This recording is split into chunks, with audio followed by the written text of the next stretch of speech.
Assalamualaikum warahmatullahi wabarakatuh. Pemirsa Sinar Terang TV, alhamdulillah jelajah masjid kita kali ini di Kampung Tegal Klaten, Kelurahan Klaten, Kecamatan Klaten Tengah, Kabupaten Klaten. Masjid yang pernah menjadi ikon di Kabupaten Klaten itu bernama Al-Himah. Untuk mengetahui sejarah tentang berdirinya Masjid Al-Himah, saya menemui Bapak Junaidi Mohtar di kediamannya. Assalamualaikum warahmatullahi wabarakatuh. Alhamdulillahirrahmanirrahim, kita bisa bertemu lagi. Perkenalkan, nama saya Junaidi Mohtar. Alamat di Jalan Pemuda nomor 203. Malam ini Masya Allah saya kedatangan tamu yang sangat saya muliakan, Mas Amir. Selamat malam Mas Amir, Assalamualaikum.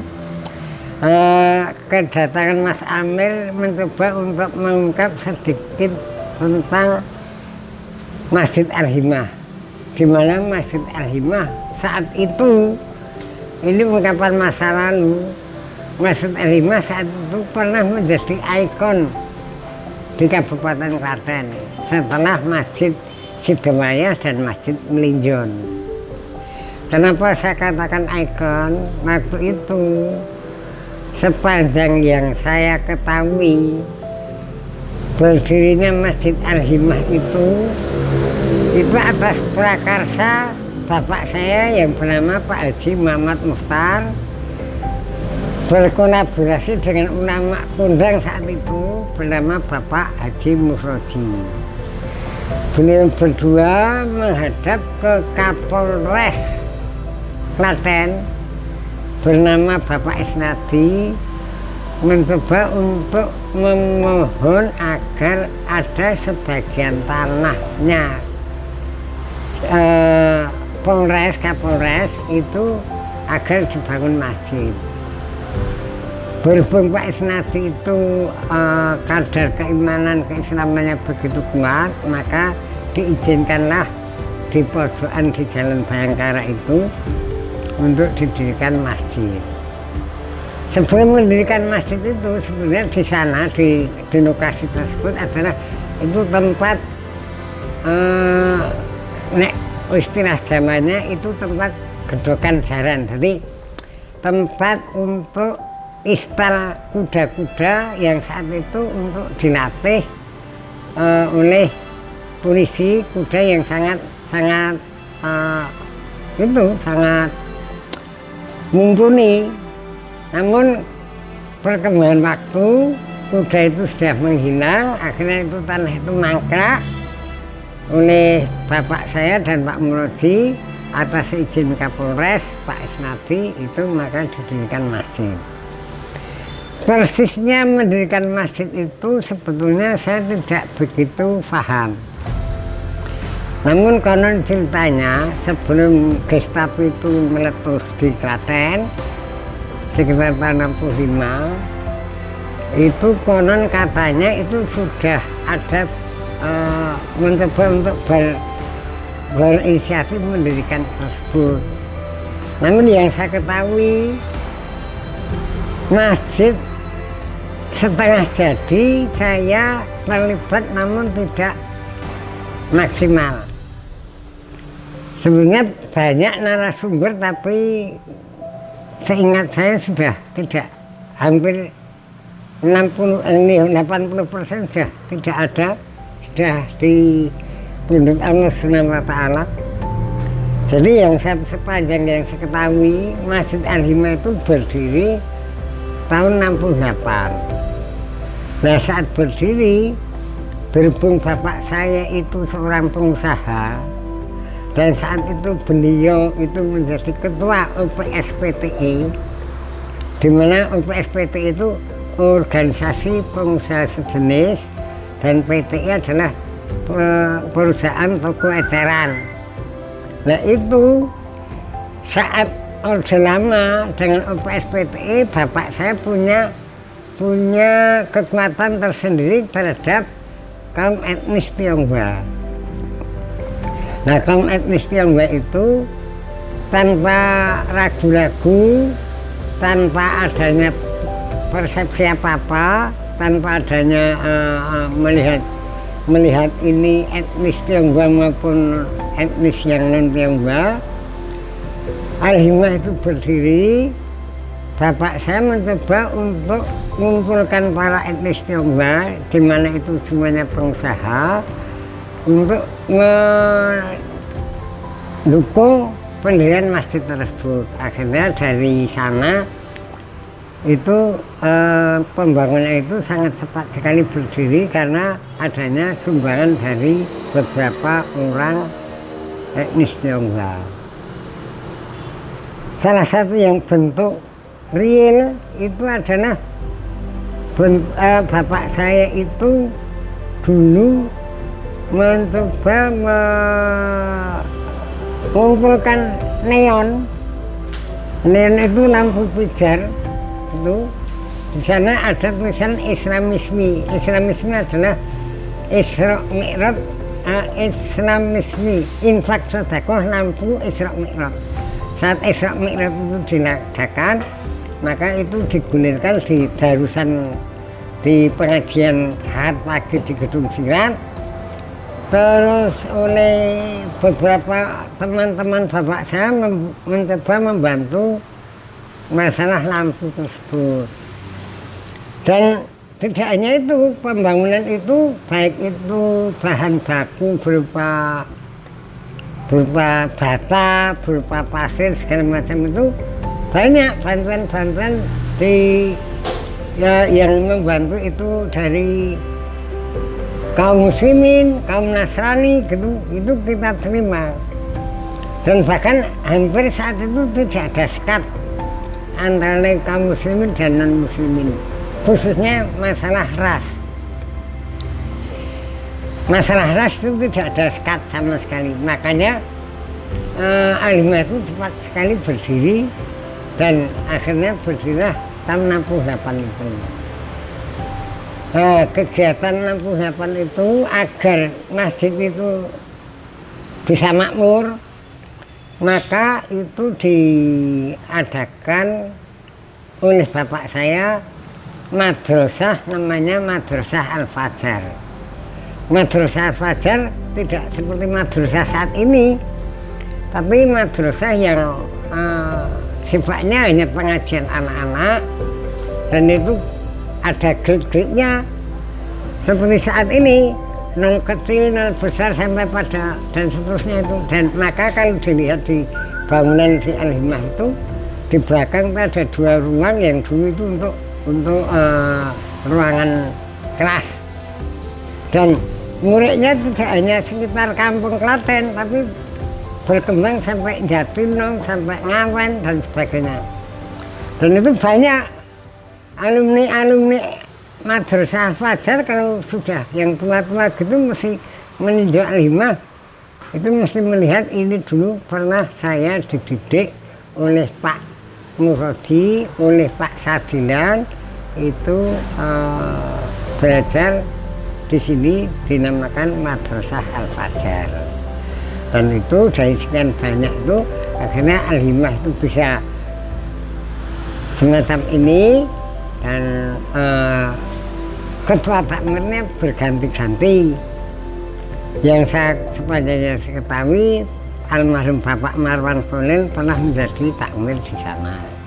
Bapak Jumairin almarhum juga pernah ada di sana. Dan seterusnya dan seterusnya. Mungkin itu dulu yang bisa saya ketahui. Detailnya nanti mungkin di lain waktu bisa kita ketemu lagi. Sekian, assalamualaikum warahmatullahi wabarakatuh. Masjid Al-Himah dibangun tahun 1968, diprakarsai oleh seorang tokoh pengusaha dan tokoh ulama kondang pada saat itu. Mempunyai luas tanah 228 meter persegi, luas bangunan 725 meter persegi, dengan status tanah wakaf.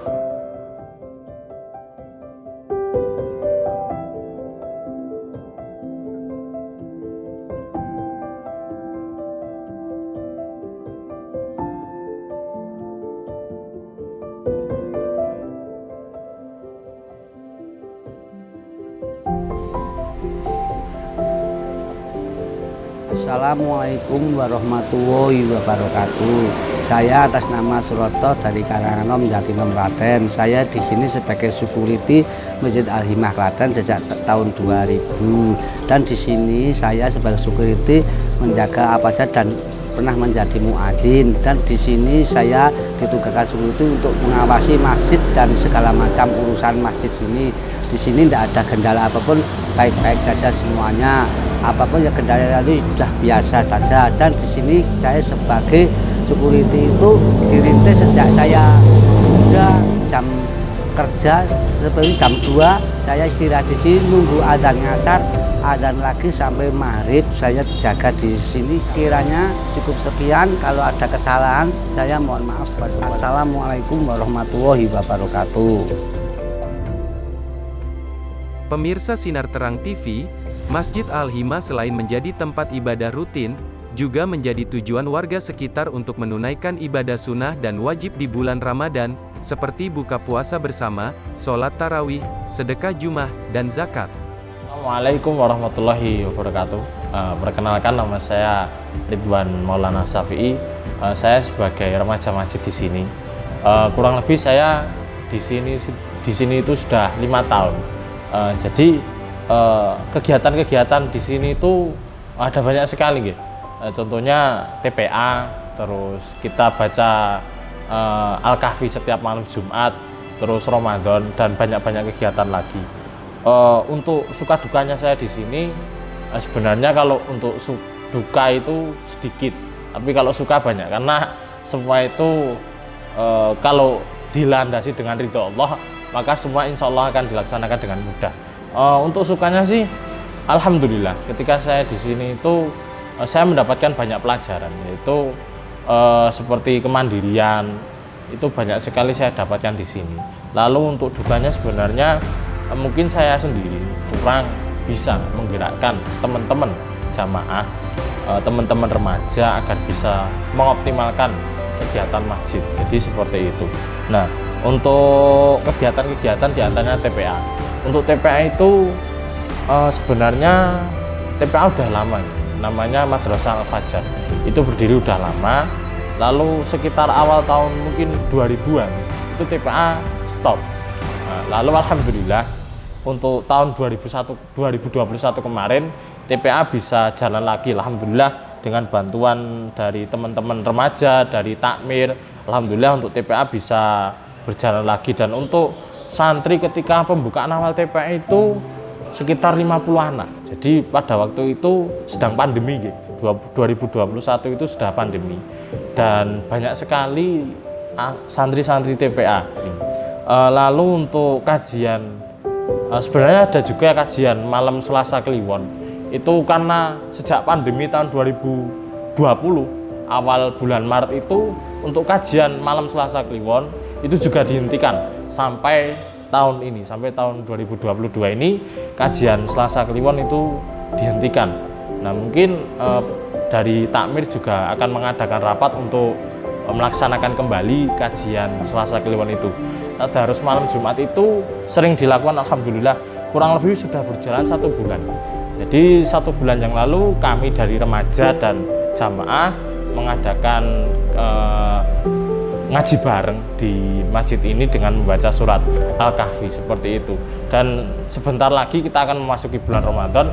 Saya juga sebagai remaja masjid di sini sudah bersiap-siap untuk menghadapi Ramadan dengan kita membuat surat proposal permintaan permohonan takjil kepada warga di sini.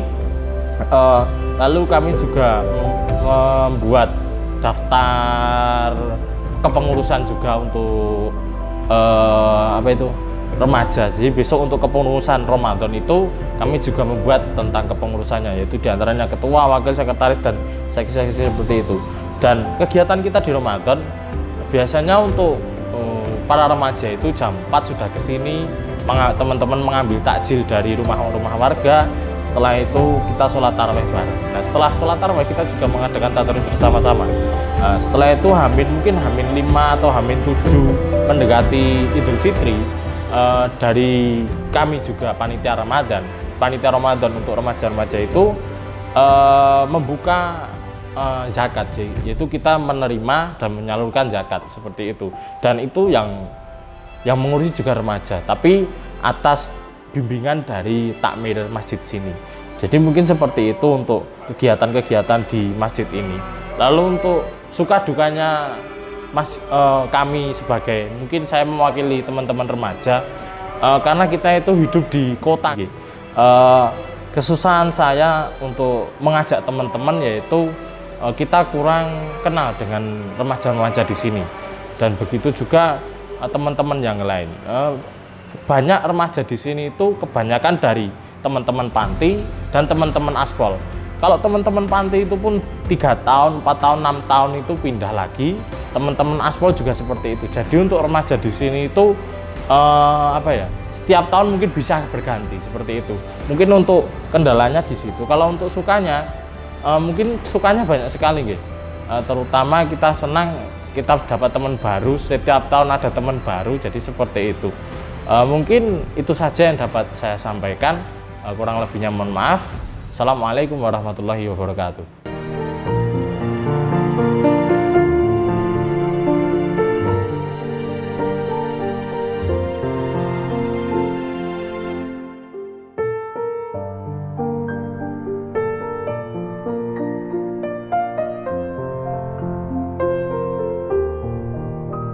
Pemirsa Sinar Terang TV, akhirnya sampailah kita pada penghujung acara. Mohon maaf bila ada salah-salah kata. Billahi taufik wal hidayah. Wassalamualaikum warahmatullahi wabarakatuh.